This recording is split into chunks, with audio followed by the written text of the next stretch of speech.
party of our parents, our Republican parents, remember. They're not that. They're not even the party of George W. Bush just a few years ago. They've changed. They are a brand new breed of thing going on. They're the party that after the Civil War enacted Jim Crow legislation, and who knows what else they've done. That incidentally, that campaign statement that I read was by Kerry Lake, who was a Republican candidate for governor of Arizona, not some wimpy county commissioner post, but a major state in the United States and one of our neighbors. Okay, now you will all have noticed there's elections this fall. I hope that it hasn't escaped anybody's attention. What do Republicans think of us? I said, hello, Democrats. Democrats. What's the Democratic Party to the Republicans? Well, not all of them believe this, but many do. We are the Democratic Party is a cover-up for pedophiles. That's what they think we are. And if we're not engaged in the activity itself, we're enablers, being in the Democratic Party. Or another group of Republicans believes we're all traitors. And that's a quote. I didn't invent that word, that we're traitors. We do not accept that Donald Trump is the greatest thing that's ever happened to this country. We are no longer engaged in the effort to make this country great, so we're traitors. Now, you know also in Republican circles what's being advised. If we're pedophiles, shoot them. If you're traitors, hang them. Our life is going to be short, guys. Okay, these are our opponents in the fall, not those who worry about this, that, and the other thing, but who have gigantic ideas like that. Who worldview is so wacky that we have a hard time comprehending it. So what we've done tonight is organize a program out of my Swedish background. I'll call it a smorgasbord. Number of club members giving pungent presentations on issues that are going to play a major role in the fall election. Now, these are not going to be attempts to spell out a large case against Republicans on this issue and that issue and so forth. They're just deeply felt reminders that we need to address these issues. I'm not going to comment on them, just take what they have to say in heart. Incidentally, I've omitted several big topics. Democracy, select committee hearings, Trumpism in the United States, whole bunch of things. So this is a rather select group of issues that are going to be talked about. They're going to get you, okay? They're going to set us up for doing things in the fall. So with that, the first speaker skipped out on us and went to Michigan. Safer in Michigan, apparently. So Mel, you want to take over here, and Mel's topic is going to be climate and education. Great. Can you hear me? Give me a thumbs up if you can hear me. Great. Appreciate it. I've got 10 minutes, so we're going to make this fast. I want to compliment Chris's presentation of grassroots organizing and getting going. I would also say getting in the news helps with the horrible decision of the Supreme Court. I saw street demonstrations on my way across the country. I was in Iowa, and there was a serious reaction and a negative one to the decision in Iowa City when I spent the night there a couple of nights ago after the Friday decision. And on tonight's news hour, you'll notice that the public television had a poll. Two-thirds of Americans disapprove of the court's decision.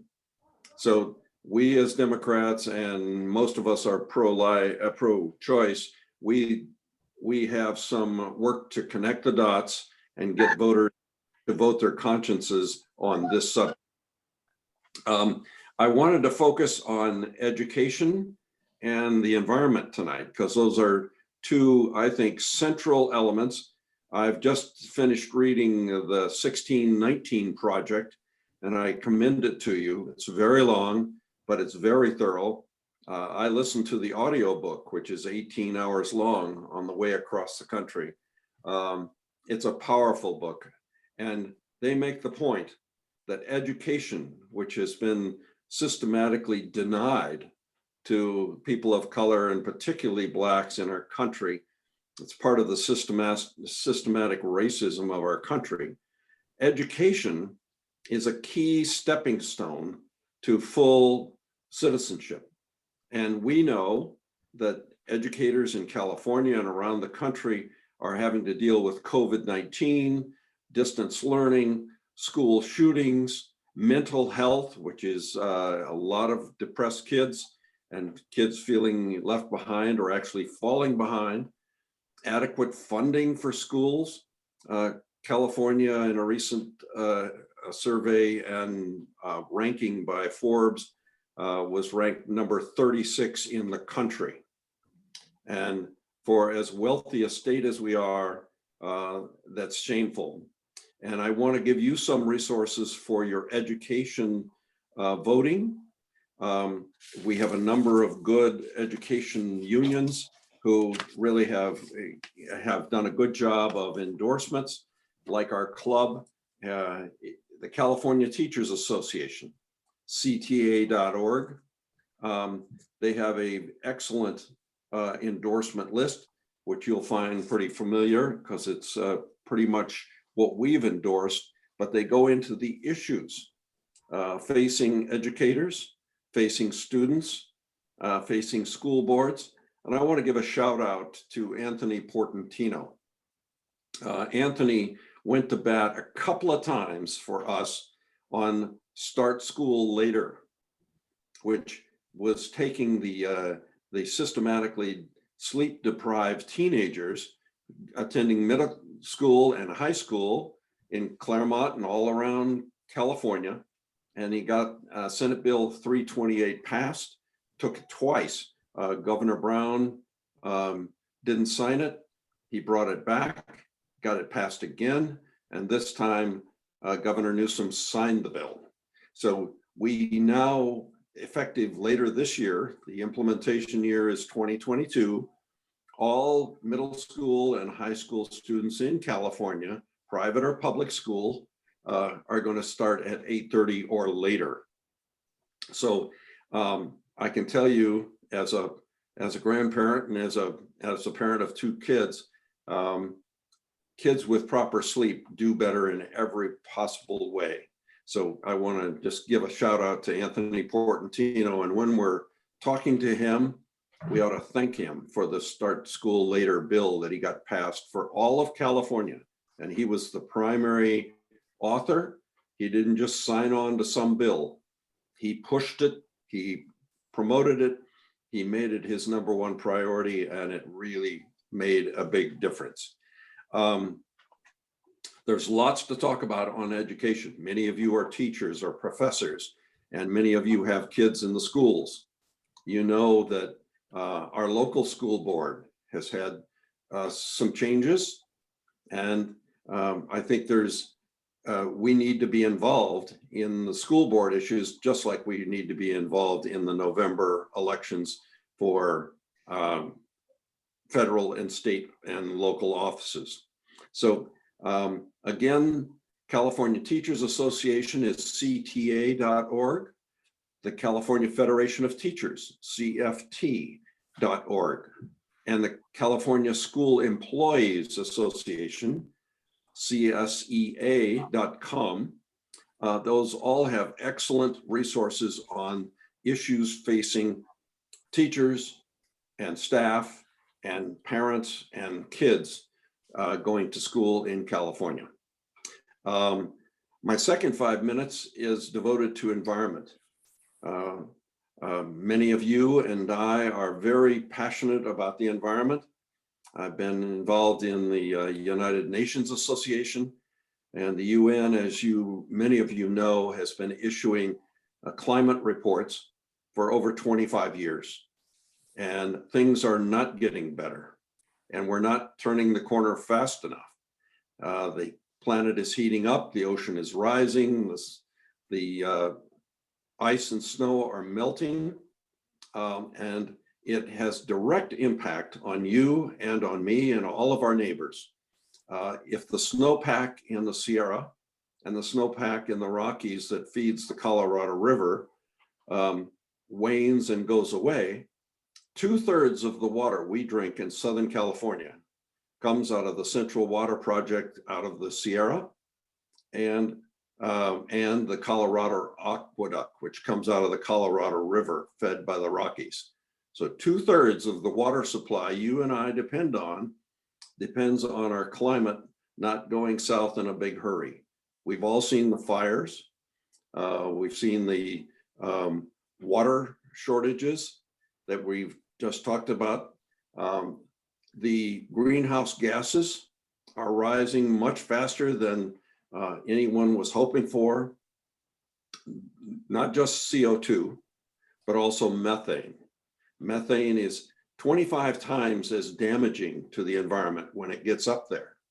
And even though less than a quarter of all the greenhouse gases are methane, it's 25 times more damaging for greenhouse effect.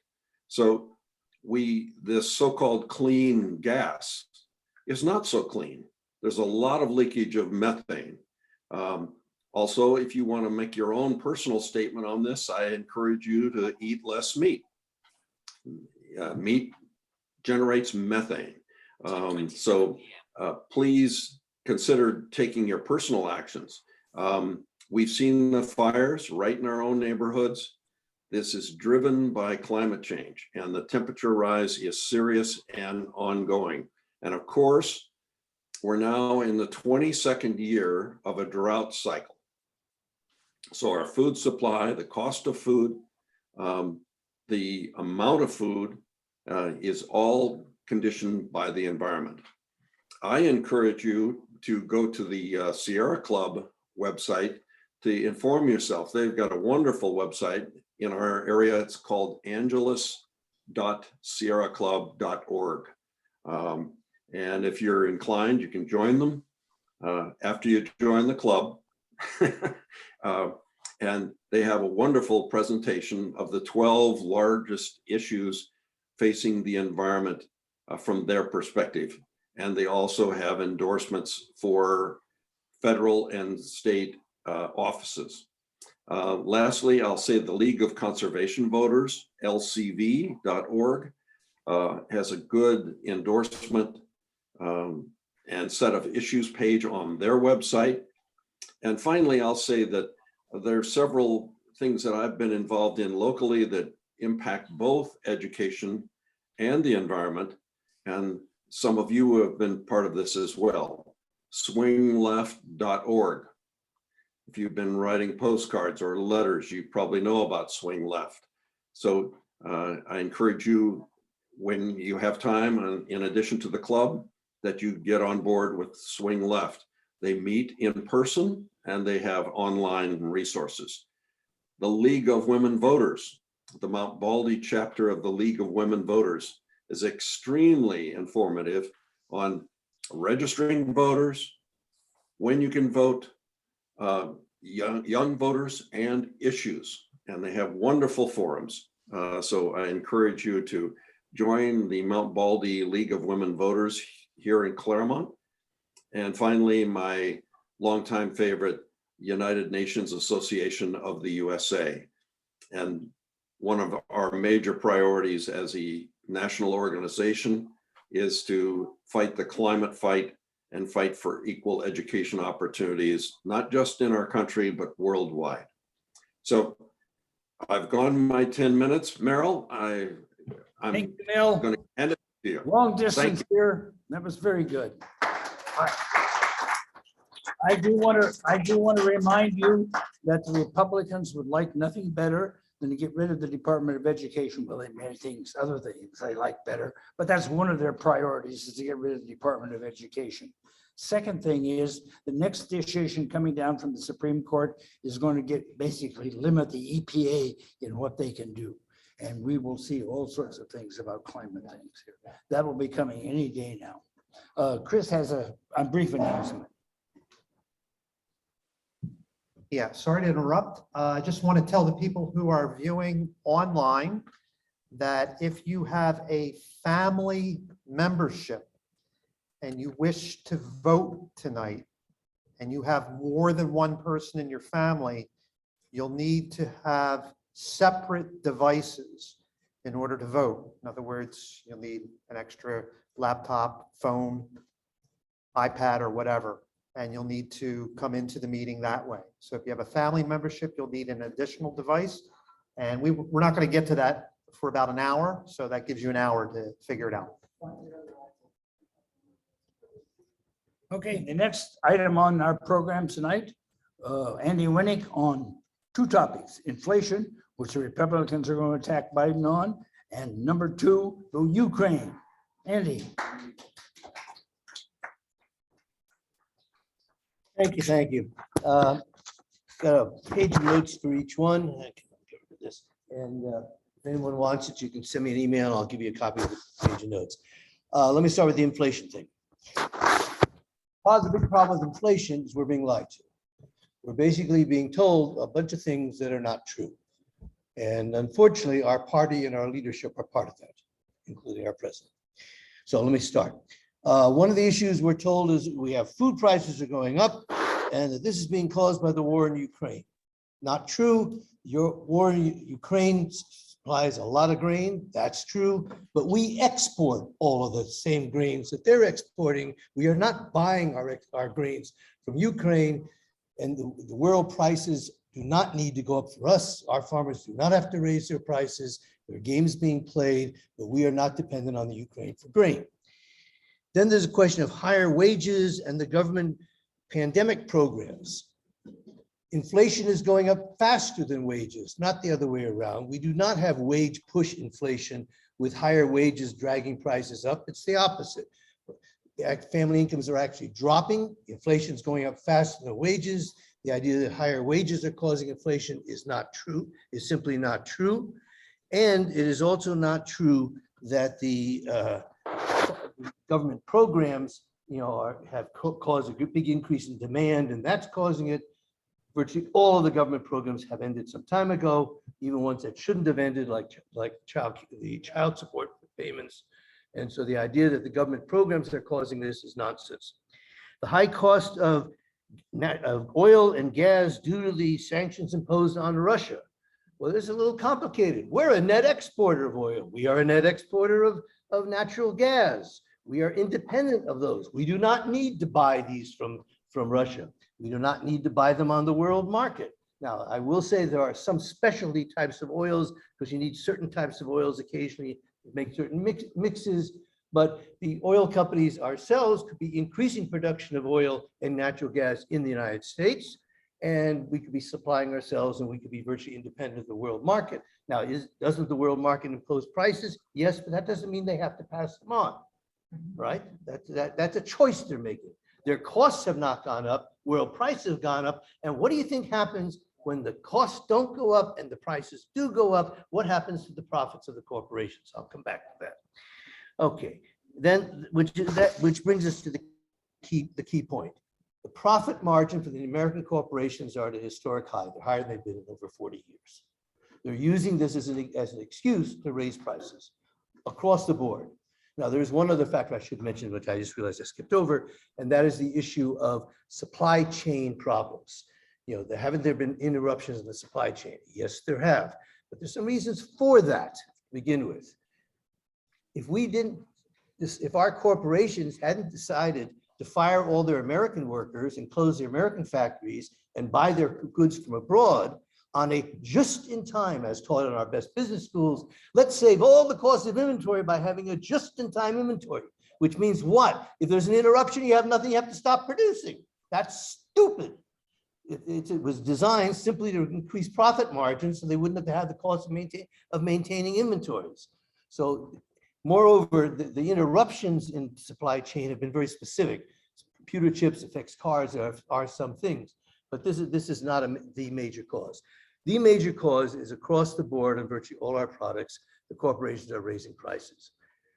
We know that as economists. Biden knows that. The Department of Treasury knows that. The Council of Economic Advisors knows that, but they're not talking about it.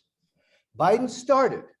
He was advised by his people, that's your problem. You need an antitrust policy. You need to block all these price increases.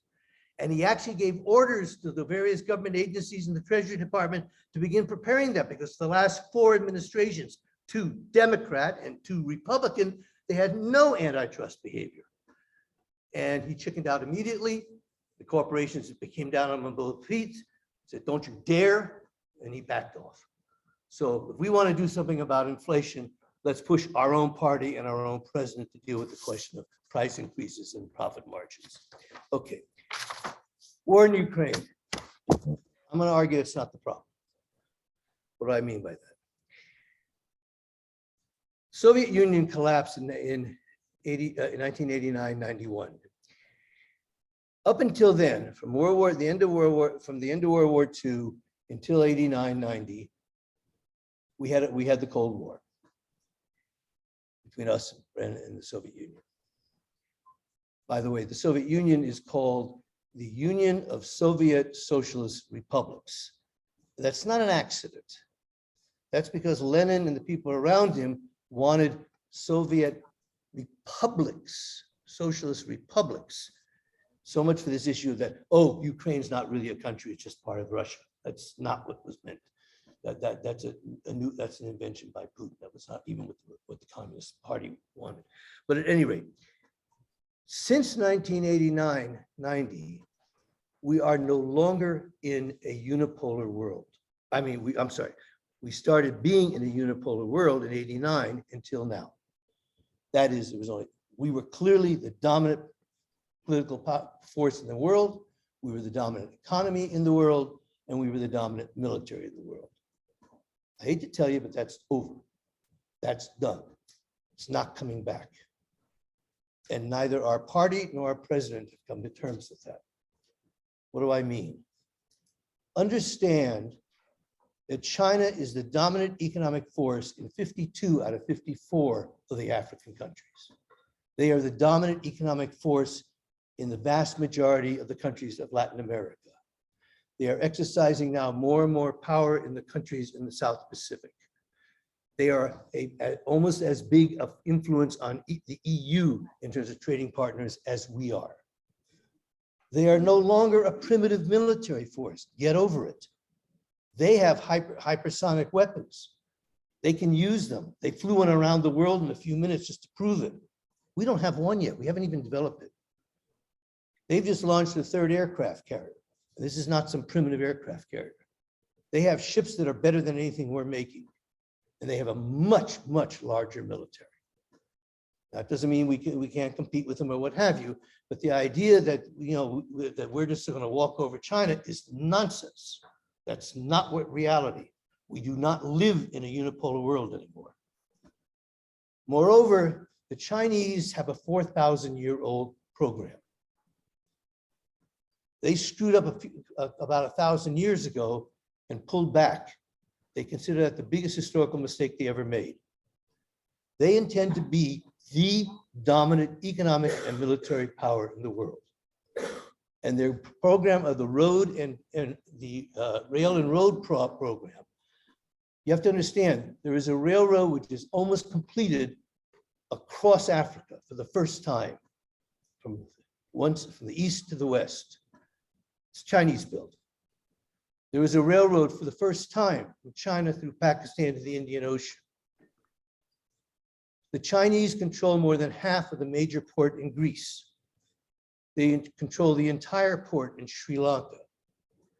They are a dominant world power in terms of world trade. And we're going to have to deal with that. And the Ukraine's just, pity squats. Right? That's just the start. The big goal, our big problem with the Ukraine is somehow repressing Russia, keeping them at bay, and not having them start a nuclear war. That's a problem. We have to be careful how we do that so we can hold them back and not have a nuclear war in our hand with Russia. But aside from that, they're not the problem. China is, economically, militarily, and they mean to be. They're not slipping into this. This is a program that they consider hundreds of years overdue. We talk about our 200-year history, they talk about a 2,000-year history, and they're very aware of it. So this question of the war in Ukraine really has to be put in a very different perspective. And I don't think the leadership of the Democratic Party has even begun to scratch that issue. I don't think we've even begun thinking about what that means in terms of geopolitics and what our posture should be and how we should be dealing with the future. We have not started. And this is really dangerous. Finally, I want to just add on a third topic very briefly. The issue of the abortion decision or the gun decision is not the issue. The issue is the Supreme Court of the United States is not part of the democratic structure of the United States. It is not a democratic institution. It wasn't really intended to be, but if it ever was, it's not now. Understand that the 5 conservative justices on the Supreme Court were all appointed by presidents that did not get this majority vote of the American people. Right? All 5 of them. There's nothing democratic about the appointment of those justices. And the Senate that confirmed them is not even remotely democratic. And I mean that with a small d. It was not designed to be. It was never designed to be. When you have 2 senators from Wyoming and 2 senators from California, one representing a few 100,000 people and one representing 20 million people, that's not democracy. So this, by its very structure, it was not intended to be democratic. Moreover, under the original Constitution, the senators were to be appointed by state legislatures. There was no mention in the Constitution of voting for senators. You had no right to vote for senators. Your founding fathers didn't want you voting for senators. That took until the 1960s before we finally started getting some Supreme Court decisions and other things that got us doing direct voting for senators. And the structure of the Senate with the filibuster guarantees that it's not democratic. Doesn't matter. A majority vote does not control the Senate. Take 60 votes, and we're never going to get 60 votes. So what do we have to do? We have to go 3 steps, and we have to do it between now and November, or we're lost. Because this isn't just the question of abortion. This is this Supreme Court is going to be ruling on all sorts of things far, far beyond abortion that's being talked about. Step 1, we have got to have 52 US senators that are Democrats. Anything less than that's not going to work, which means we have got to identify what are the campaigns and put every ounce of energy we have into getting a Democratic, by party, I mean, Senate. And we have to hold the House. 2, we have got to get 52 senators, at least 51 of them, who are committed to removing the filibuster. Period. If we do not remove the filibuster, we will have no control because there's no possibility of our having 60 votes in the Senate. So we will not be able to change anything. But if we were to get 52 senators and eliminate and I'm saying 52 because there's a couple of Democrats that I don't trust to do anything with much of anything. If we don't get 52 good Democrats in the Senate, we can't get rid of the filibuster. If we can get rid of the filibuster, we can expand the Supreme Court by 4 people, from 9 to 13. 4 people.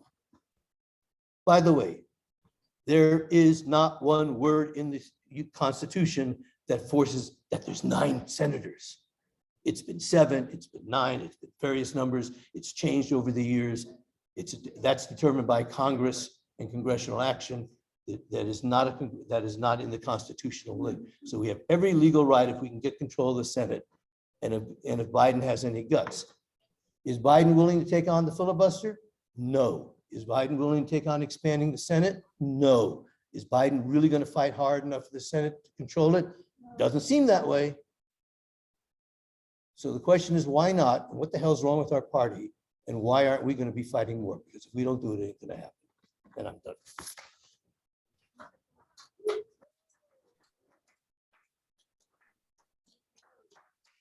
Okay, next up, we have a problem in the US called homelessness. Southern California has it terribly, and even Claremont does. Next topic, homelessness, Jean Boutier.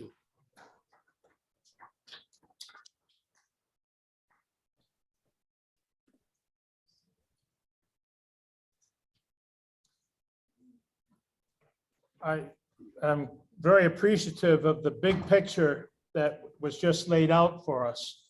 Now let's squeeze down to one little bitty apartment building, a little 34 unit, one little building on one little lot in a little town, but it's a proxy.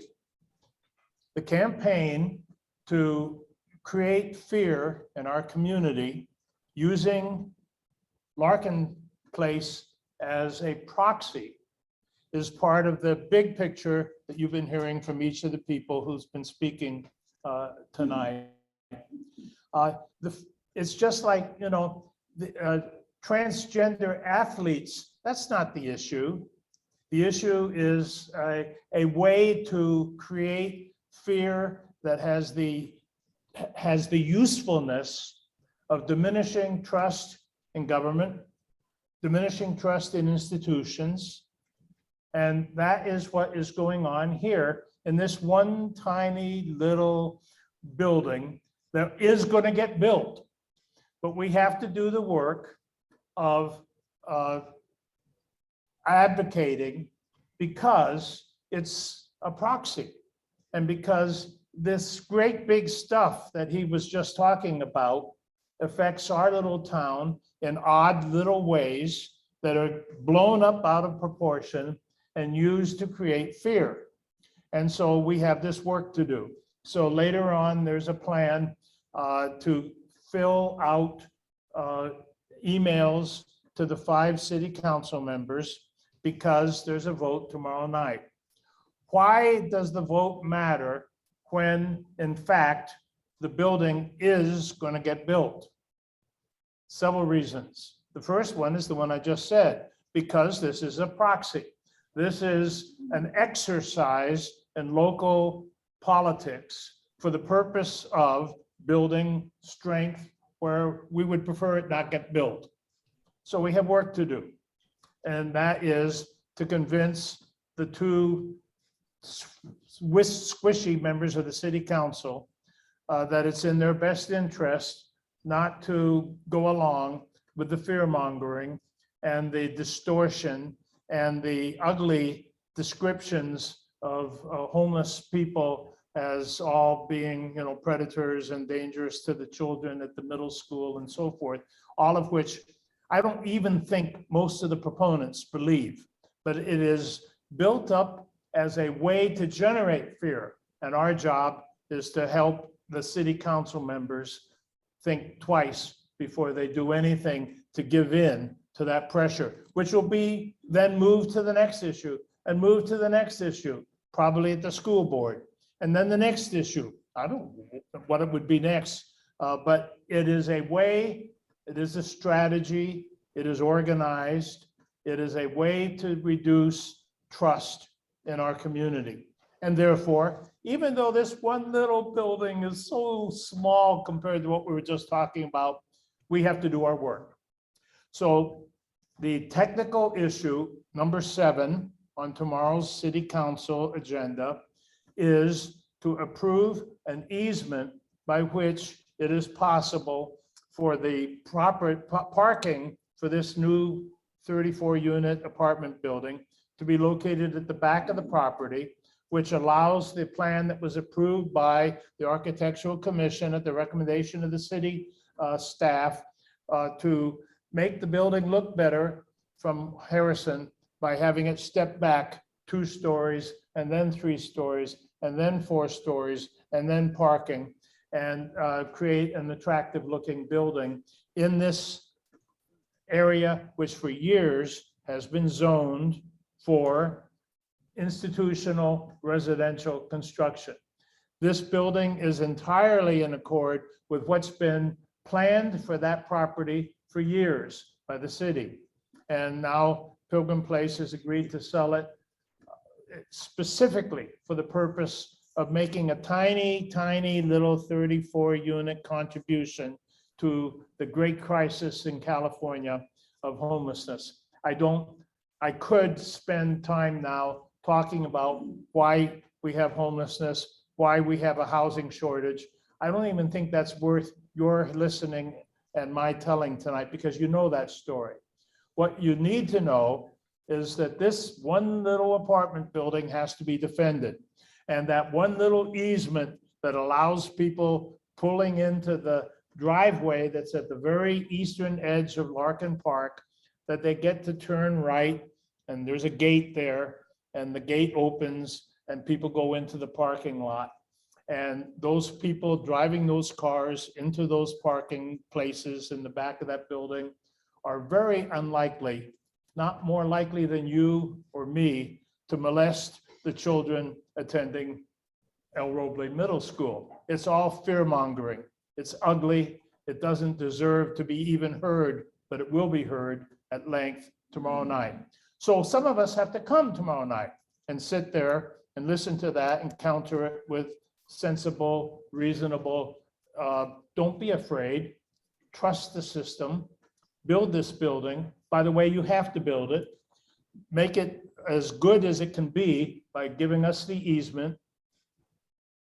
You won't stop the building if you turn it down. You just make it uglier. And much more important, maybe, you will strengthen the forces of division and fear-mongering and the building of distrust for everything that is good in Claremont.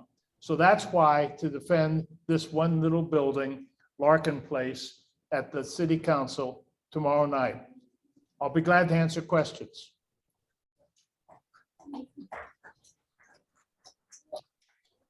Yes. Who are the two wishy-washy? Who are the two wiggly ones? Okay.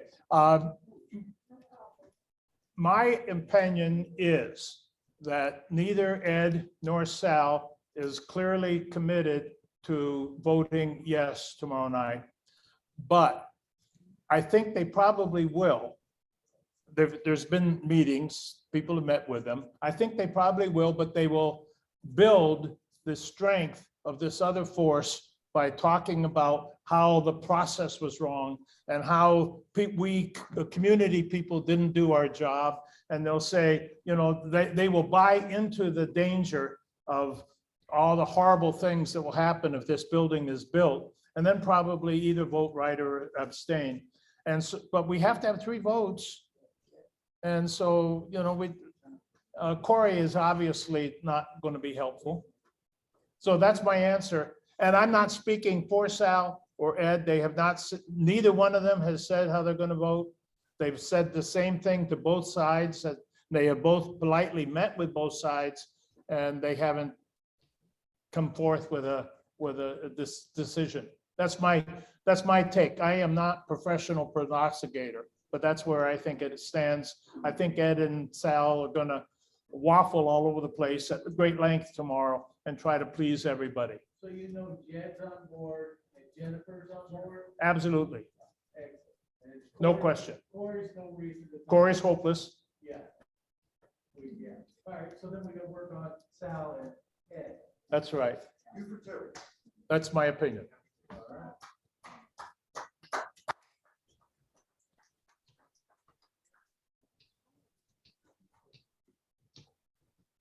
When I read at this program originally, I somehow reserved the topics about abortion and guns to myself.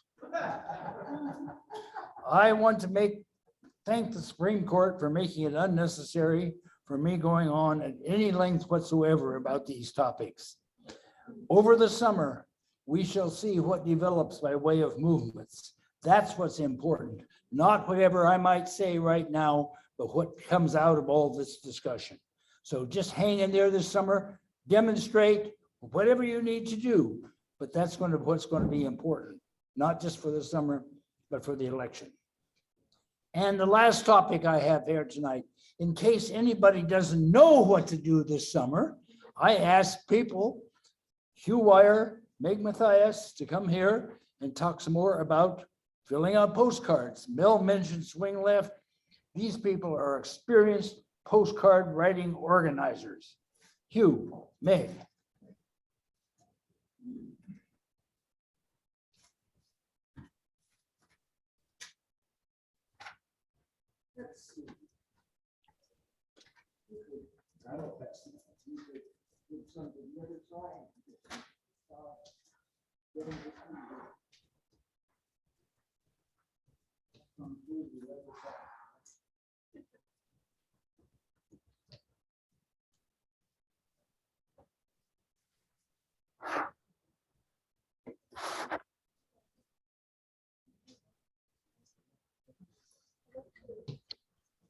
I think Merrill tapped the two of us because Hugh for years has run a program here at Pilgrim Place where he recruits people to write letters, send postcards, etc. And has done it in a pretty effective way. He stands outside of the lunch line with a packet of maybe 20 postcards in an envelope and says, "Here, will you write these? Will you write these? Will you write these?" So he's very active in energizing the community. And with that program, at the time of like building up to the primary this last spring, we, among all of the writers at Pilgrim Place, sent something like 20,000, something like that. Yeah, no, 2,000?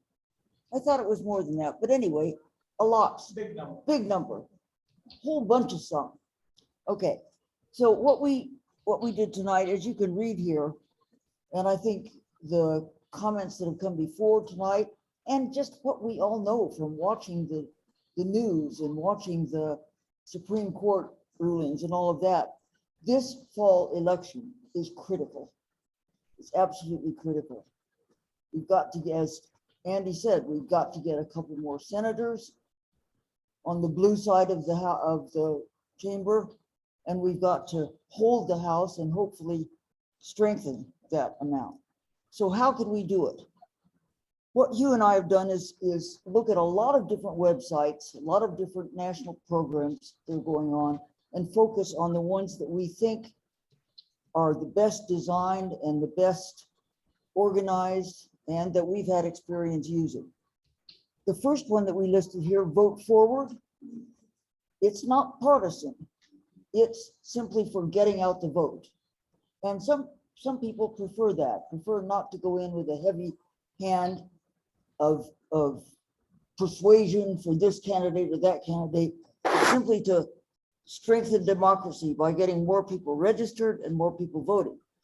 But their campaigns are targeted very much. The people that do the research and organize the lists have access to voting records and party registrations. They're sent to Democrats or to left-leaning. So much as we think everyone should vote and be good citizens, these are sent specifically to registered Democrats and to those who are leaning to the left, whatever else. And the particular campaign that was ran last time at the 2018 time is called The Big Send. And you'll run into this on a lot of different websites. If you go in via Activate America or via Vote Forward or via Swing Left, they'll direct you to The Big Send. So all of these are very related and supportive of one another. So if you decide you want to do something like that, the scheme there is to register online with them, go onto that website, register online with them as a member of that group to participate. And then you tell them how many letters you want, and they send you the list of the names and addresses that you can send them to, and they send you a form letter. And the ones last time, and I presume will be again, have the beginning, it's a form letter, you print out these form letters, and the first paragraph is "Dear," and you write in their name, "I vote because," and there's a space about like this. And you hand write in with a blue pen because I want my voice heard in democracy, because I want to support the American way, because whatever else you want to do. So it's a kind of a personal touch, why voting is important to me. And then the letter goes on down and gives the date of the election and so forth and so on. You sign it with your first name or first name and last initial. You don't put your return address on. You don't have personal contact with any of these people, give them your email or anything like that, but you send these out. In that case, you provide the envelopes, number 10 envelopes, and you provide the postage. So you're making a contribution to the effort that way. As Hugh and I talked about it, we thought that one idea might be if a number of people in the club want to do that, these letters are due, they're really targeting the November election. And so they are to be held and mailed only on October 29th, I think the thing is. So you hold the letter, you get them all ready, write them, stamp them, hang on to them in a safe place, and then mail them on that. But we thought maybe if a lot of people in the club wanted to do it, that one way to do it would be simply say, write them over the summer. Anyone who wants to do that, and then bring your letters to the September meeting and see how many we might have by then. Make it a sort of a challenge to see if we could accumulate some. So that's Vote Forward. The next one, Activate America, is a partisan group, and they offer a lot of helpful information, nicely organized. They do canvassing, phone banking, etc. But they particularly have postcard campaigns, which we have used, and they focus on particular Senate and House races in California and in 6 other swing states or target states. We've tended to direct as we've done it with the Pilgrims, direct them toward California races, because I think that's what a lot of people care about. But Arizona is a near neighbor, which is a really important state.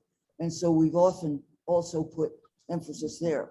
But maybe you grew up in Wisconsin, or you have relatives in Wisconsin or in Pennsylvania, and you have an emotional connection to that state. That might be a reason for you to adopt that state or adopt one of those campaigns. So again, if you want to do this, explore it. Go on their website, see what they have to offer. Yes. Activate America, if you go there, you'll probably get commit to democracy. It's changed to commit to democracy. And everything you put here is correct. As long as you provide the postcards plus the postage. Yes. But why don't they tell them that if you can't get activated, it doesn't show it there, commit to democracy.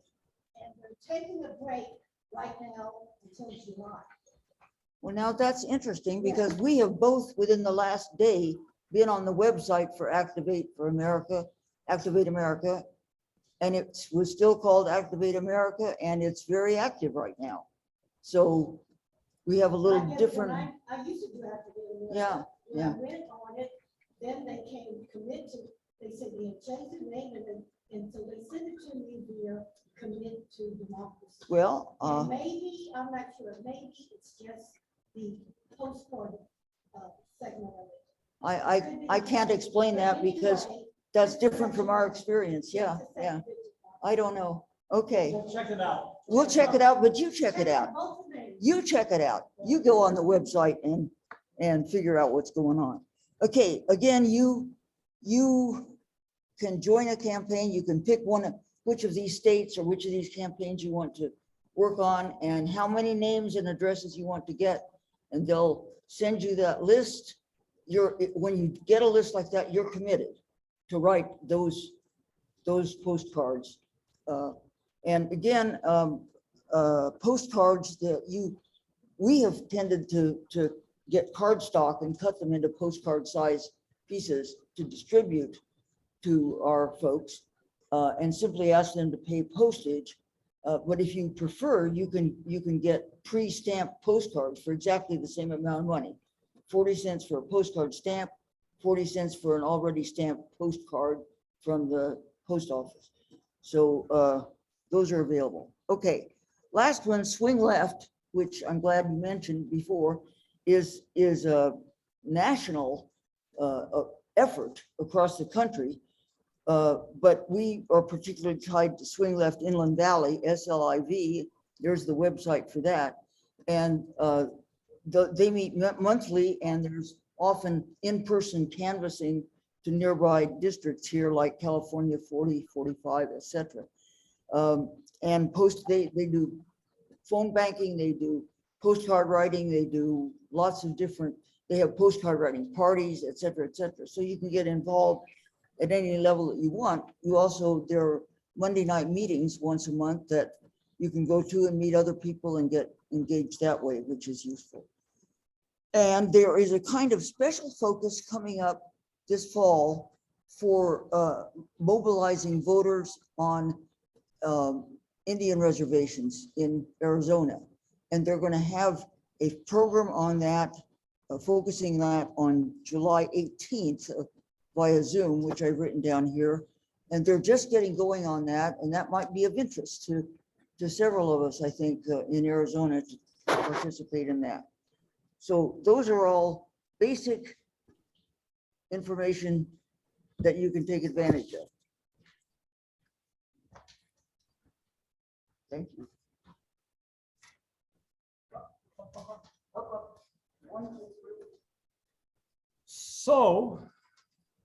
So this is just not an academic exercise. We have packets for you, so you can actually do something. You can do 5 postcards, and I'm going to give you a packet to do 5 postcards, and if you want more, now this is for Kelly. We need to get, right, we need to get him back into the Senate. So this is to get you started, and then maybe you can do some more. We've got to get more voters, and this is one way we can do it. Until later on, we can go knock on doors. So I'm going to bring this around. I expect everyone to take one. Is that all right? All right, go for it. And while he does that, I'm gonna mention that we got one text, all of these campaigns, we send you the approved text or the script. You don't have to make up your own message. And we got one message for Mark Kelly last week. And then after the Supreme Court decision on abortion, they revised the message.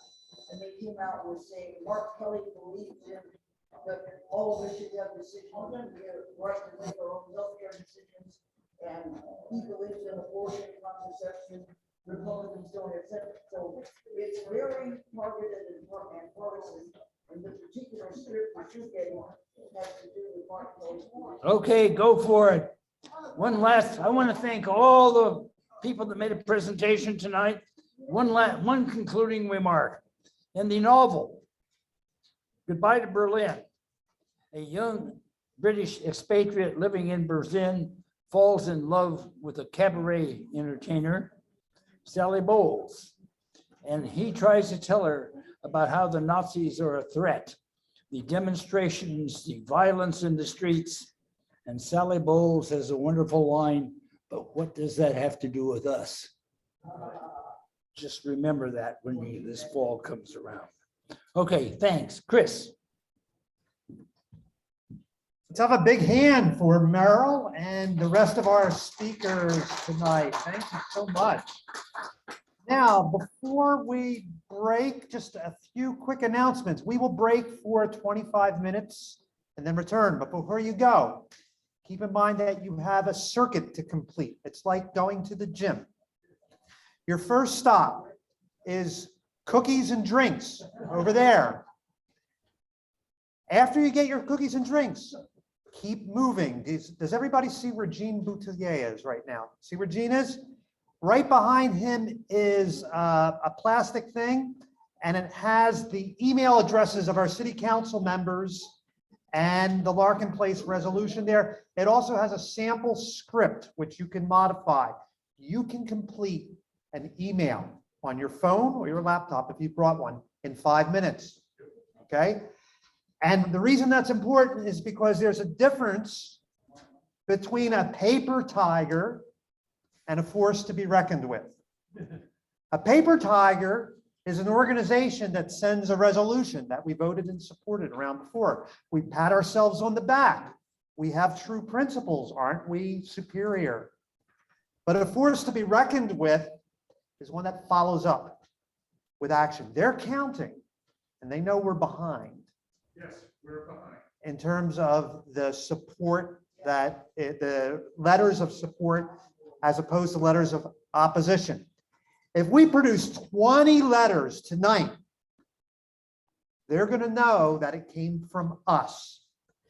Karen Rosenthal, who's on this call, she's online, has told me that she's going to speak tomorrow night at the city council meeting. Hopefully some of us will do that too.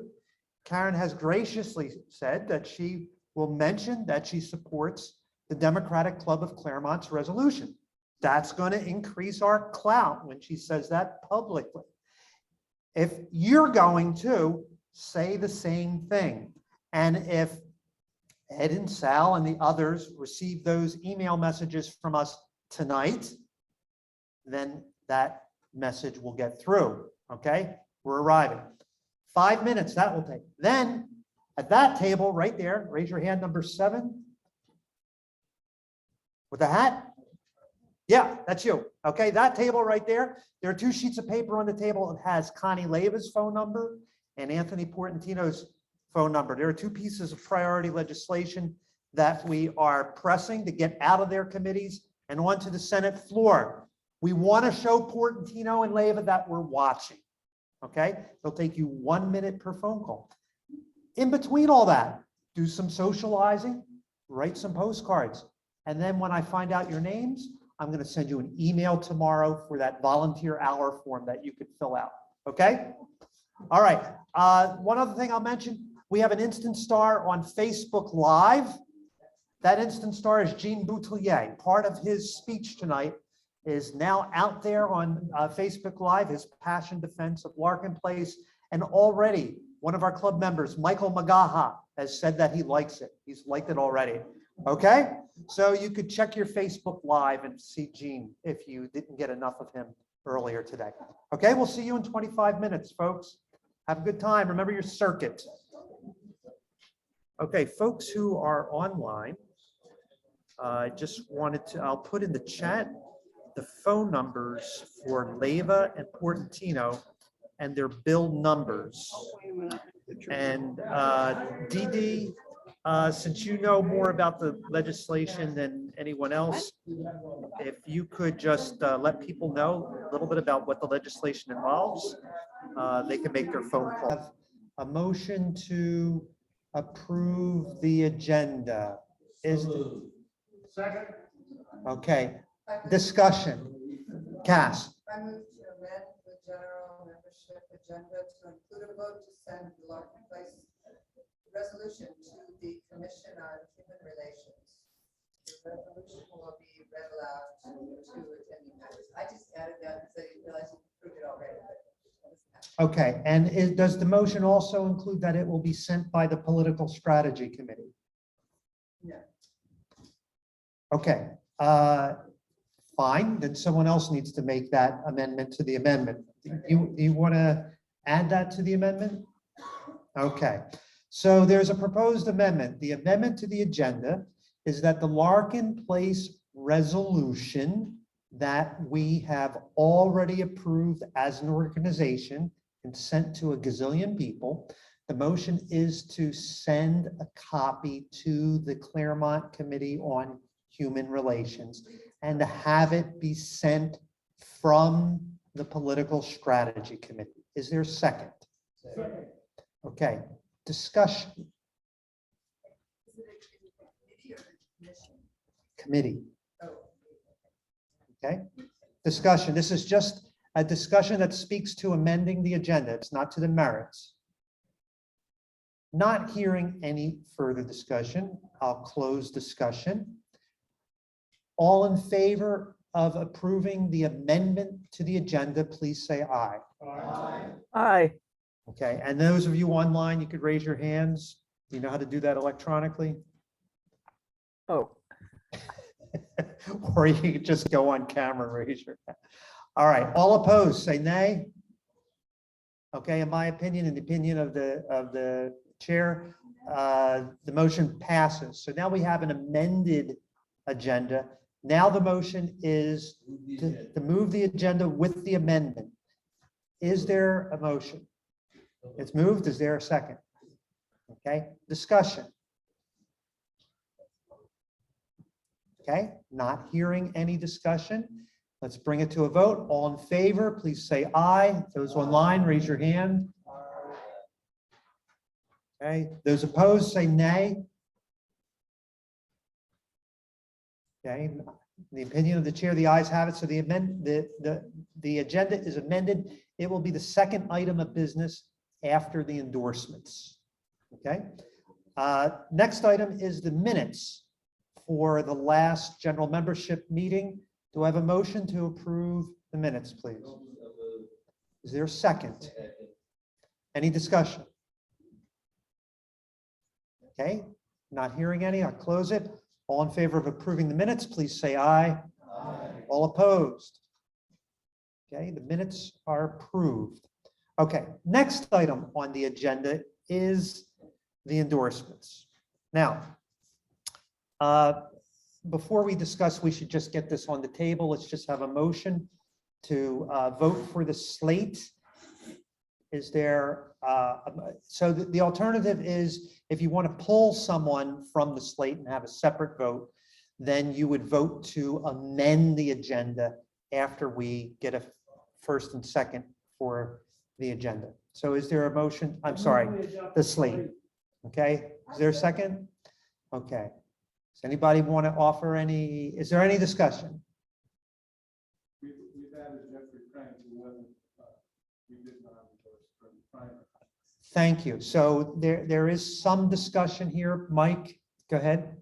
Well, I just know that we had not, we had decided not to endorse because, you know, in the primaries, because we didn't really know much about the post and what we did. And since then, we came to. Correct. Our meeting and requested our endorsement. So I would say that things have changed. And this is a good endorse. Correct. So this gives me an opportunity to explain the minor changes that we had since the first time that we voted on this slate. Okay. The first time that we voted on this slate, here we're limiting the slate to federal, state, and county elections. And we approved the slate very similar to this for the purpose of endorsing candidates for the primary. This is different. This is for the purpose of the general election in November.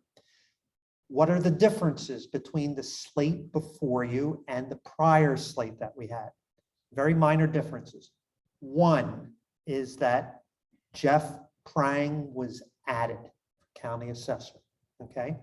Now it's possible that Prang may not need our endorsement if he gets more than 50% in his race. They're still tallying the votes and he's slightly over, but we're not going to get a definitive result until after this meeting. Okay, so that's Prang. There are other differences. Okay, one is that on the screen in front of you, but not on the ballot you received coming in, is Hilda Solis. And the reason for that is that Solis, you know, she whooped, right? She got like 70-something% of the vote. So she's not going to need a runoff. Okay, so we don't need to include Hilda Solis. There are two other minor changes. One is that previously we decided to issue no recommendation for insurance commissioner. Here, we're just being silent. It's not on the list at all. Okay, very minor. There's one final change I consider minor, but very sad, which is that Connie Leva is not on the list because she lost. Okay, so those are the changes. I believe Mike's comment also invites me to refresh people's memories of procedure. According to the bylaws, these are recommendations. And the body, that's everyone here tonight, has the power to overturn the board's recommendations if 60% vote to overturn. Otherwise, the recommendations become our official endorsements. Now, if there is some overturning, then there are some other consequences about what follows, then how do we pursue it? But since there have been no amendments to the agenda, not yet, then so far we're just talking about a vote on whether to concur or overturn the slate that you have on your ballot. Oh, one final thing. Ballots are secret ballots. They go to Juan Carlos and Carol, and they will count the ballots. Simultaneously, I have to run a poll with those folks who are online. And everyone here is a voting member, so I will just launch that poll, and then it will take some time to add. So is there any further discussion? I wrote on the back of my notes that I'd like to. You'll have to deal with the elections officials about that, okay? If they're willing to give you another ballot, then you're okay. Otherwise, we're going to know which ballot is yours.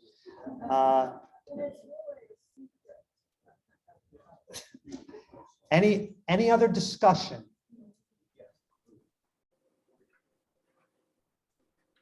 Okay, not hearing any, I'm going to close discussion. And the only question presented is placed on your ballot. Do you concur with the board's recommendations? Okay. While you're doing that, I'm going to ask you to please be patient with me as I try to pretend that I'm competent with the tech. I'm going to launch the poll for the folks online, and then we have to add the two.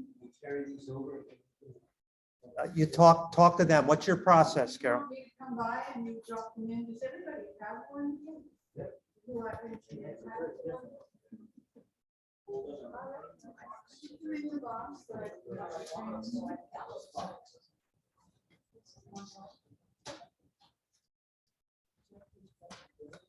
Okay, folks online, just give me a moment here as I figure out how to launch the poll. I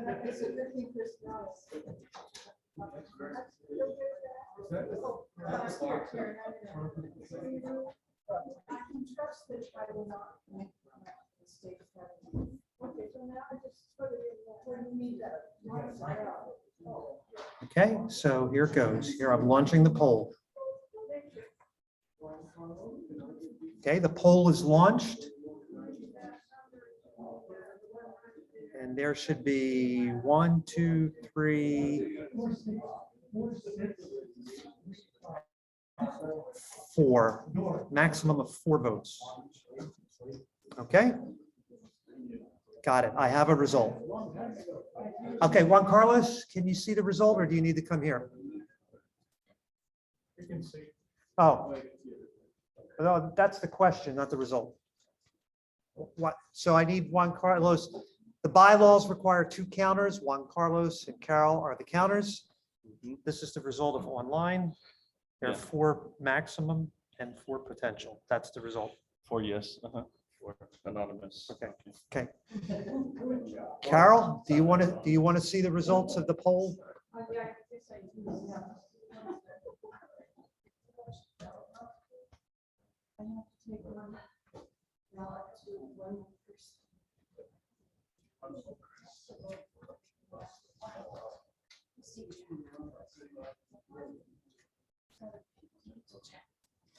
Just because you need to see what the count is there too, you'll add that. Okay. I don't know if that affects the result.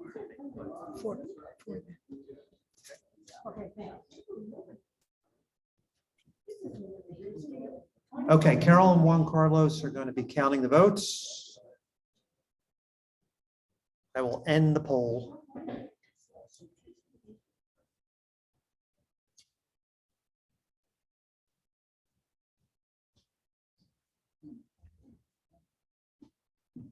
Okay, give me a moment, please, as I navigate.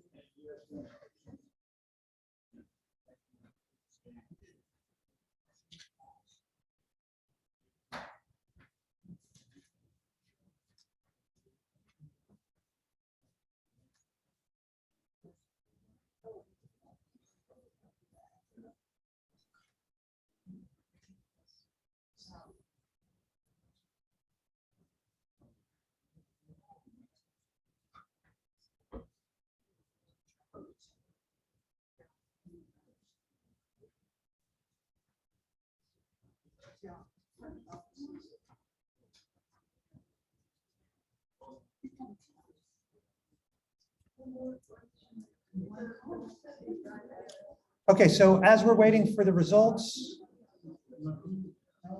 I just want to remind people that we have some signs. We have some Robert Luna for Sheriff signs. If any of you would like to display them, please take one. Just let us know what your address is so that we can add you to the yard sign distribution network. And the purpose of the yard sign distribution network is so that we can rapidly deploy yard signs of our endorsed candidates.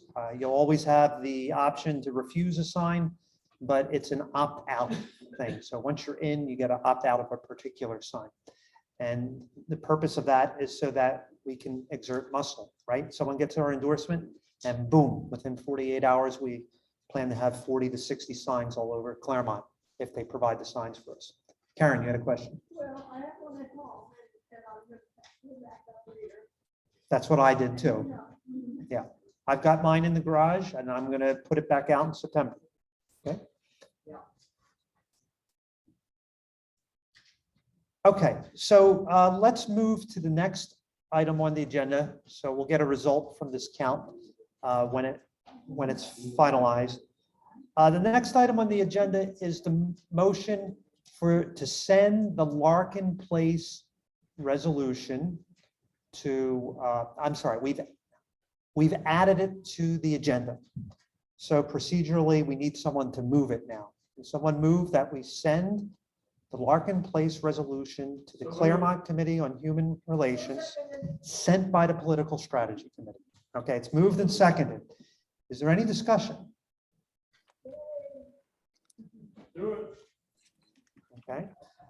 I'm going to add just a little bit of discussion. This was a suggestion from a member of our Political Strategy Committee, whose idea it was that by doing this, we would increase some of the pressure and heat on the city council.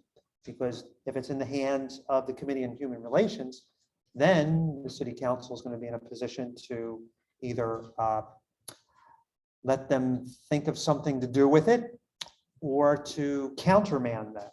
So that's the strategy here, okay? Is there any further discussion? Not hearing any, I'll close the discussion and now let's have a vote. All in favor of the motion, please say aye. Aye. All opposed? Okay, the motion carries.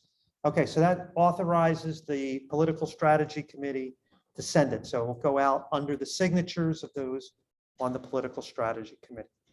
Wonderful. Okay, do we have a result of our votes, of our ballots? Yes, we do. And We have 20 yes votes and 0 no votes. Okay. And that includes one from Zoom. okay, so it's unanimous. The slate is endorsed. Okay. Okay. This is a practice run for August because in August, we will have the endorsement meeting for the 3 city council candidates and the 3 school board candidates. Between now and then, we have 2 subcommittees developing questions for the endorsement questionnaires. And then we will, the executive committee and any guests who want to observe can observe while we conduct the interviews. We did this and had great interest of from those who were interested in meeting the sheriff candidates in particular. And then we'll have a meeting like this when we'll vote. And at that meeting, we'll be ready to go with the advantages of an endorsement. We'll say more about that later. Yeah. Karen had her hand.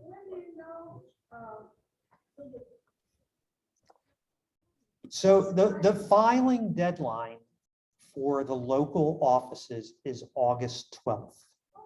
And that's why that's the deadline for our candidate questionnaires. We'll have the questionnaires done. We'll know who's running, everyone who's running by then, because that's the deadline.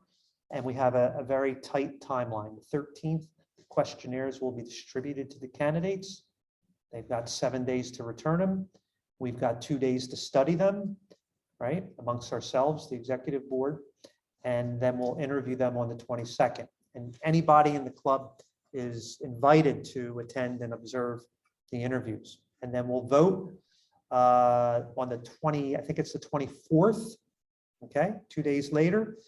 And then on the 29th, we'll have a general membership meeting like this, where you can approve or modify the recommendations of the board. Okay? Which candidates are up for election? Which? Okay, so it's in the city council, it's 2, 3, 4. 2, 3, 4, which is respectively Ed Reese, Jen Stark, and Jed Liano are the incumbents. Okay? They're all Democrats. They all received this club's endorsement when they last ran in 2018. Okay? They still have to earn the endorsement for 2022. That- Serious about that. Well, so two answers. One is that's how organizations exercise clout. That's one answer. But the other answer is that whenever you meet an elected to talk about an issue, you never issue threats or hint about them. You always limit yourself to the merits. And so in the meeting that I recently had with Gene and others, with Ed, none of that stuff happens. How did you react to that meeting? I've not heard any feedback. You were there, was Mike, were you there? I was there for the first half. Yeah, I suggest that you ask these folks after tonight's meeting for their impressions. Okay? Shall we move on? The only items left are the reports. So we'll just go through them one by one. Merle, do you want to give the program and issues report first? I'll just sit here and do it. It's going to be brief. We had our last program of this before the summer break tonight. We will fire it up again in September. This is the election fall. Who knows what the program shall look like? Who knows who the program chair shall be?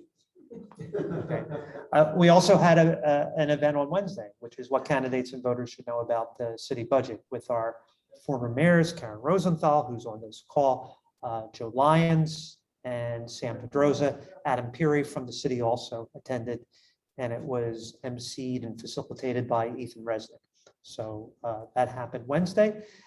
We've debriefed and we'll debrief further. It was good in terms of content, in terms of attendance. Probably would have liked some more, but that's an issue for us to think about our communication strategy and how we can strengthen that. The Voorhees Voice next issue is due out 1st of September. It shall be their issues.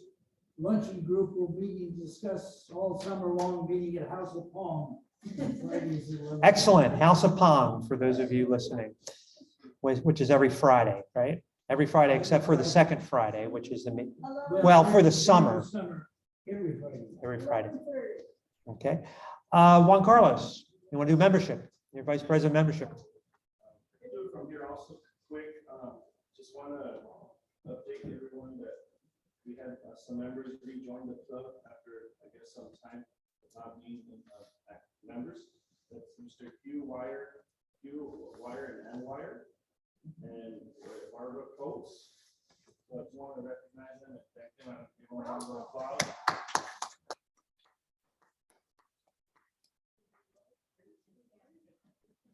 Actually, I'm sorry, I missed Ann Kate also.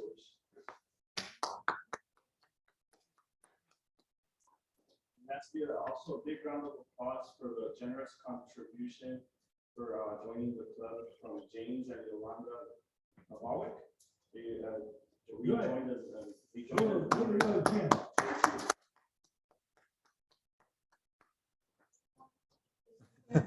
Okay, thank you.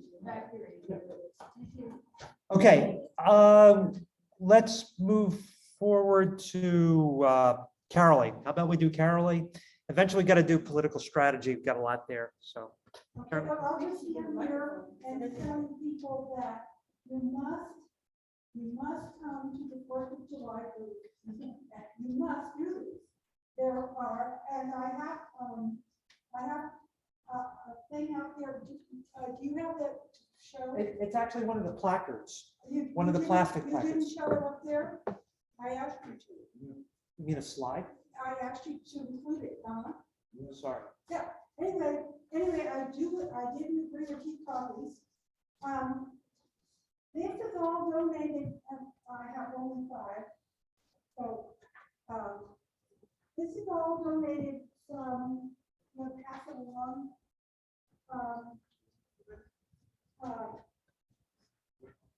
Yeah, that's, okay. Pass that one in your left hand. Okay, Linda and Peter Baker died. Linda was very active as long as I. She had a tremendous amount of swag. We inherited it. It's in my house and I don't want it anymore. So, come to the 4th of July, make any donation. We suggest $5 for a t-shirt. I will send out the flyer for Mike to distribute, and you can see. There are Obama t-shirts, there's Hillary, there's the California missions. And there's just a range of t-shirts, there's 23 of them. And if we get $5 each, that will pay for what the booth costs. Okay, then we have a lot of other stuff. And if, one of the things, actually, somebody already bought, there are 2 plates. Linda Baker worked for the frog. For the frog is full. The Daily Bulletin. The Daily Bulletin, I knew it was the frog. Well, yeah, it was never progressive, but it was the frog. Okay, Linda, she worked here, and she had printing plates for the election of President Obama, November 6, 2008, and the inauguration. She has the front page, the plate.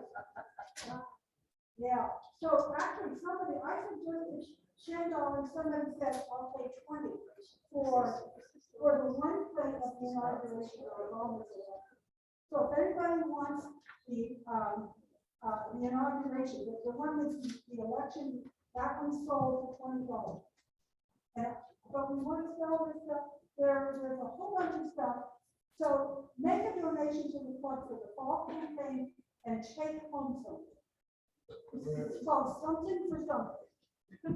Okay? And really, this stuff has to go. So it'll go cheap. Okay. Oh, and besides that, I can't tell you, Carol, how many buttons does she have? Did she have? Oh, hundreds. I mean, I don't even do these things. Anyway, that's what I have to say. Okay, thank you, Carolee. So, Carolee is being modest as well. She organized a fantastic booth at the Juneteenth celebration in Pomona. It was very, very nicely done, and she's doing same for July 4th.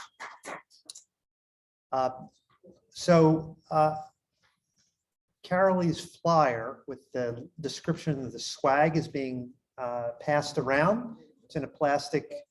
Okay, Karen has it. And I've took the opportunity to pass around some of those clipboards that need signatures. So take a look at those clipboards and add your name to them if you're interested in signing up for the endorsement questionnaire or the yard sign distribution network, or the third one, whatever the third one was. I can't remember. Oh, the Barger visit. Okay, next up is political strategy. Dee Dee, are you still here? She had to leave. She said that she put a note in the chat. Give me a moment here. Okay, so the political strategy, what we've done is we've sent letters to the various committees announcing our support and our reasons for our support for various pieces of priority legislation. So we've moved up that ladder that you saw me introduce earlier in today's meeting, from a letter to a legislator, to a legislative visit, to a legislative visit plus follow-up, And then with the phone calling that we did today, the sending of the message that we're watching you. So if you take a look up on the screen there, you have a list of our priority legislation. This is what the club approved earlier this year. 9 pieces of legislation, 3 federal and 6 state. We've had very good success with the state, not so much success with the federal. So what I'll do is I'll describe for you what we've been doing with the state legislation and where it is. So if you take a look at the peach colored squares, right, they're the state legislation. The Bridge to Recovery for Adult Day Services, AB 2331, passed the Assembly, is in the Senate, and is now in the Senate. That's the Health Committee one. Yeah, the Senate Health Committee, and we called LEVA about that tonight. Got it? And we uploaded a letter on our letterhead to the legislative portal that will now follow that piece of legislation throughout its history, through all the committees, with all the legislators throughout the rest of the process. Sustainable Communities, the California Coordinated Neighborhood and Community Service Grant Program, we called tonight about that. That's the one that's in Portantino's Appropriations Committee. So that's passed the Assembly. It's in the Senate. It's in the Appropriations Committee. We uploaded a letter to the legislative portal, and now we've called to say we're watching you. Okay, so the letter in the first case was drafted by Sandy Hester, and in the next case, the Sustainable Communities case, the letter was drafted by Joe Lyons of our Political Strategy Committee. AB 1703, the California Indian Education Act, was heard earlier this week in appropriations. I don't know what the outcome of that was, but it's passed the Assembly. It's in Senate. It was heard by Portantino's Appropriations Committee. We did upload a letter to the legislative portal, nicely written letter drafted by Dee Wills, who's a member of our Political Strategy Committee. And we did follow up as a committee. Committee members made phone calls because that bill was heard actually this morning. So we couldn't leverage tonight's meeting to generate those phone calls. We did it within the committee. The Youth Bill of Rights, again, passed the Assembly. It's in the Senate. It's in the Public Safety Committee. We don't have a hearing date on it yet, if I recall correct. No, I think we're getting a hearing on it soon in Public Safety, and we've uploaded a letter to the legislative portal, nicely written letter by Palana Tiller, who's a member of our Political Strategy Committee. AB 2095 is dead. The Uplifting Employers that Advance Job Quality Act. It got on the Chamber's kill list, and they killed it. So we are thinking about regrouping and trying a different strategy. We'll let you know if anything comes out of that. So 1, 2, 3, 4 for 5. The last item, Healthcare Seniors Skilled Nursing Facility Quality Standards Board. We do have a number for that. It's SB 154. It's technically part of the Budget Act of 2022, the state budget. It's passed the Assembly. It's passed the Senate. It's now on the governor's desk. So we're hoping that the governor will sign the budget with that item in it. If so, that'll be $10 million for the Skilled Nursing Facility Quality Standards Board. So if everything goes as we hope, we'd be 5 for 6, but the jury's still out on several of those pieces of legislation. Federal legislation, it's all quagmire, even the Gun Show Loophole Closing Act. So maybe there's something we could do to move the needle on that. But to be honest with you, we did have the compromise gun legislation earlier, I think at the end of last week, right, or over the weekend, and they didn't, so far as I know, they didn't touch anything about gun shows. So they addressed other facets of the problem. Endorsements, you know all about endorsements and the endorsement questionnaire. Field, kind of tamping down a little bit on field right now, but we're going to be gearing up for field in the fall. There will be opportunities for door knocking, phone calling, postcard writing, texting. Okay, and we'll let you know about that. We're also thinking about doing some deep organizing, deep community organizing too, to position ourselves for 2024. That involves door-to-door talking to people and developing a questionnaire that is not meant to be a push poll. It's meant to get their attitude so that we know where people are in what district and how they feel about housing, policing, the budget, and other things. That's political strategy. We should move on to communications. And am I missing anybody else besides communications? And treasurer, yeah, communications and treasurer. Mike, you want to come on up? We make it relatively short. Just follow up on the budget event that we had on Wednesday. As Chris had said, we could have used more attendance. It was a really good presentation. So, we still are kind of working on if we can be effective with our social media, Twitter, Instagram, and Facebook, and see if that will help drive people to some of these events. We did have a nice banner ad on the digital edition of the Claremont Courier, which I saw numerous times when it popped up in my computer and looked good. And we had a print ad in the Courier as well. So, hopefully we can continue to drive people to these kinds of events.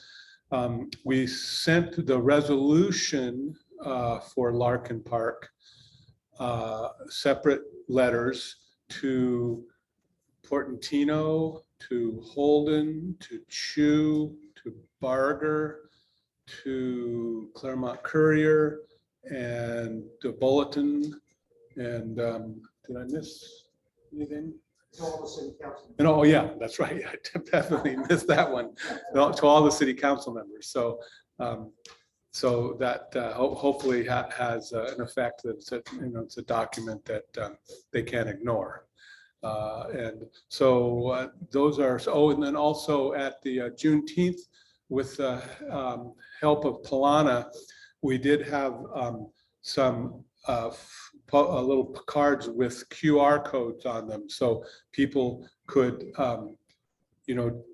access our social media and our website there. Okay, and Carol has it right there.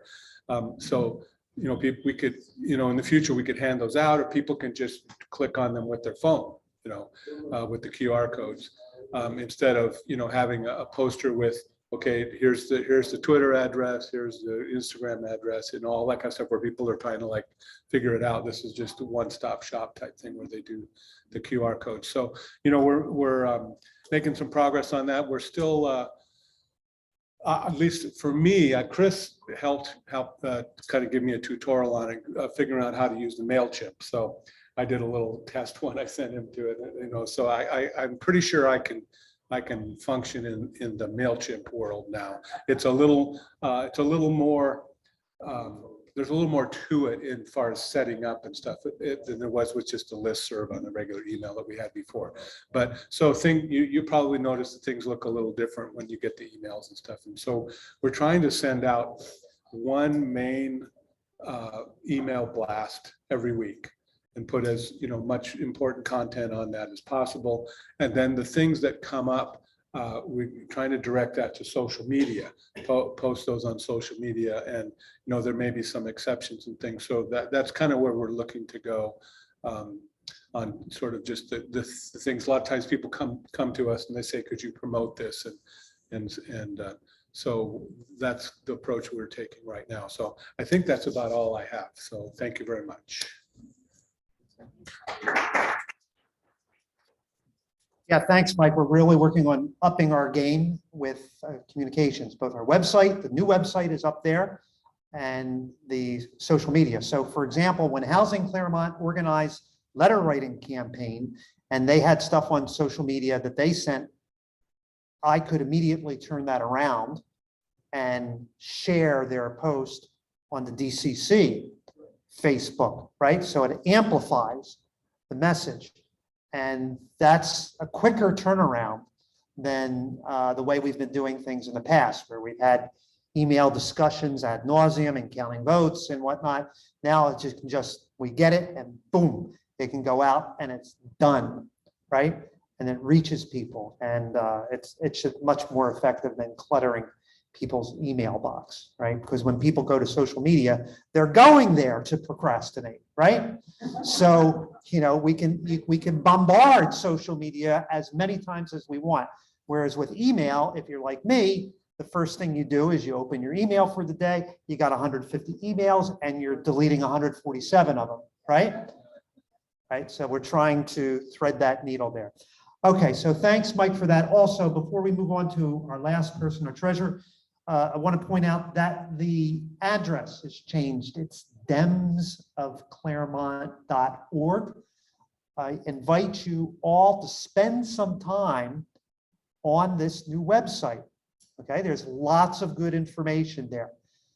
I'm really proud of the Voorhees Voice page, which is excellent. It's a great presentation. If you go to the Voorhees Voice page, it's under ideas. What else did I want to say about that? Oh, don't forget that button in the upper right-hand corner. It's red. Do you see that button there? It says donate, and we're going to need a little bit more in the treasury to support our candidates in the fall. So if you can add $10 or $15 or something like that, that would be great. Okay, so don't forget that red button in the upper right-hand corner at demsofclaremont.org. Carol, you're up. And do you want them to put that money into the political action fund when they hit that donate button too? That makes me put it in a separate category so we can spend more. So for this month, we've been busy. We've signed up for this MailChimp, which we didn't have to pay for until I signed up to pay for it. And suddenly they charged us already. I thought they were going to wait a while, but we now have a PayPal account because that's the only way we can pay. Yeah, it actually, it shouldn't be on the donate button, but we don't have a way to pay the bank or to pay people that want to bill us with a credit card. We don't have a credit card, so they don't want our checks usually. So anyway, I set up a PayPal account, and we also have a Square. I think that's what it's called. Yes, I've set up the Square so that we can sell stuff at the 4th of July or even pay our dues or whatever. We just swipe your credit card on this little gizmo I have that's attached to an app on my phone. I'm talking like I know what I'm saying, but I haven't tried it out yet, but I know that it's supposed to get money into our bank account. Not mine, but out of the club. At any rate, and that was a trick with PayPal, trying to make it not go to me. At any rate, so we've been busy spending money. We've joined the chamber again, and that let us have a special rate for Village Venture. And so we're all signed up for Village Venture, which will happen in October.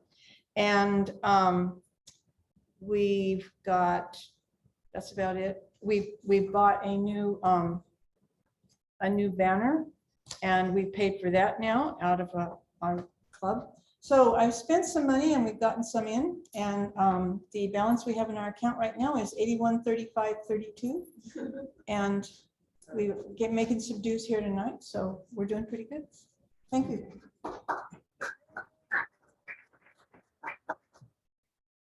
Okay, so now, are we off? Looks like this went off. Test? Okay. Now it's time for good and welfare announcements. You all know what good and welfare is, right? You say things that are uplifting, or you announce things that are going on in your organizations, anything like that. Juan Carlos, go ahead. I was just going to say about the budget panel discussion, the attendance. It was the day there was the lightning storm, the warning, rainy, and that maybe that's one of the reasons why it was lower attendance. I know there was like lightning, so folks by the stadium, just to bring some. Maybe that was a fact. Okay, thank you. Karen. Democratic Club of Claremont is a lot more fun than I thought. Thank you. And I didn't even ring the bell. This is what you're supposed to do when you reach when you reach someone by phone, right, and you leave a message, you get a donation or you call someone and you get them to support your candidate. Right, you're supposed to ring the cowbell, and this is what I had instead of the cowbell. It's a little bit better. So it's even more fun when we get bells that are working. We'll have those for September. Yeah. Reminder, those of you who took postcards tonight, the Arizona primary is August 2nd. So in order to have any impact at all on the voters that you're writing to, these cards should be mailed before or by July 22nd. Excellent. You all hear that? July 22nd is your deadline for the postcards. Yeah, done.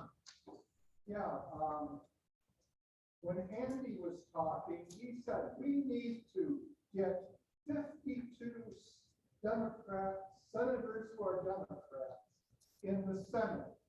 And does he have any recommendations on who's sort of on the wire that our club could kind of, work for? That's a good point. I think Kelly in Arizona is one. Travis will make sure he stays with you. He's fragile right now. He's a whole Fetterman. We also know that Like Val did. Warnock in Georgia. Yes, yes. We need to gain a couple. Yeah. So I don't have a sense of where we have a chance to do.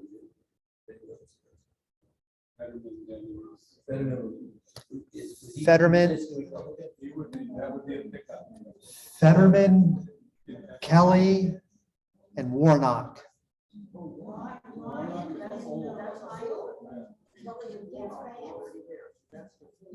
Yeah. Fetterman would be a flip. So Fetterman, What about Ohio? I don't know. Juan Carlos? We had a union member that was doing, it was a remote phone bank for Rafael Warnock. They might have a remote phone banking for some of them. Okay, we could look into that for summer. I think it would be good to, keep our muscles toned over the summer so that we're ready to do the heavy lifting come fall. Anything else? Yes, James. I was able to convince two out of three of my Republican older brothers to re-register as from the Republican Party. Excellent. Thank you. Thank you. Gene, you got your hand up or no? Okay. Don't forget, Gene is now a celebrity. You got to check your Facebook feed. He's there on a Facebook Live video clip there. Okay. Anybody else? Okay, motion to adjourn. Okay. Second? All in favor? Thanks, everybody. Have a good evening. Thanks, folks who attended remote. Everything's been recorded. Let me stop the recording.